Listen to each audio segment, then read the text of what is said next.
Aloha mental એરેથમેટિકની Gujarat level પર competition digital tournament યોજાઈ હતી કે જેમાં ટોટલ 300 સ્ટુડન્ટે પાર્ટિસિપેટ થયા હતા. એમાં આપણા દાહોદના 18 છોકરા પાર્ટિસિપેટ થયા હતા. એમાં 11 સ્ટુડન્ટને વિનર બન્યા છે કે જેમાં એ લોકોને 7 ટ્રોફી આવી છે, 7 વિનરની ટ્રોફી આવી છે અને 4 મેડલ આવ્યા છે.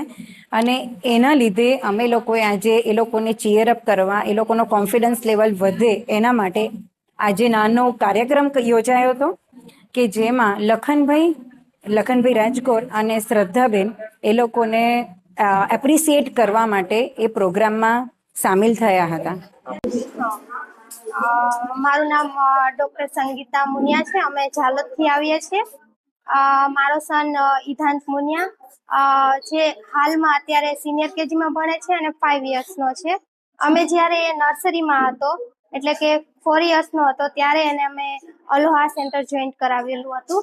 અત્યાર સુધીમાં હમણાં 1 વર્ષ ઉપર થયું છે. ત્યાં સુધીમાં એ 3 ડિજિટ એડિશન સબસ્ટ્રેક્શન એટલે કે પ્લસ માઇનસ ઉપરાંત 3/1 મલ્ટિપ્લિકેશન, 2/2 મલ્ટિપ્લિકેશન, 3/1 ડિવિઝન છે એ મેન્ટલી કેલ્ક્યુલેશન કરી લે છે. હાલમાં મારે પણ કેલ્ક્યુલેટરનો ઉપયોગ કરવો પડે છે જ્યારે મારો સન છે એ મેન્ટલી કેલ્ક્યુલેશન કરી લે છે. મારા કલીગ્સ છે, ફ્રેન્ડ્સ છે, જ્યારે એને કોઈ પૂછે છે ત્યારે એ તરત જ આન્સર આપી દે છે, મેન્ટલી આન્સર આપી દે છે. તો બધાને આશ્ચર્ય થાય છે કે આટલો નાનો છોકરો આ રીતે કેવી રીતે આન્સર આપી શકે એમ. આનો ખાસ શ્રેય અલોહા સેન્ટર મેમ, સર અને ટીચર્સને જાય છે. અને મને એનું આ કેલ્ક્યુલેશન ને બધું જોતા ઘણી ખુશી થાય છે. હું પ્રાઉડ ફીલ કરું છું.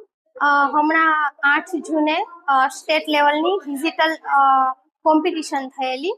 એમાં મારા છોકરાને METT લેવલ 4 હતું અને એમાં વિન થઈને આવ્યો છે.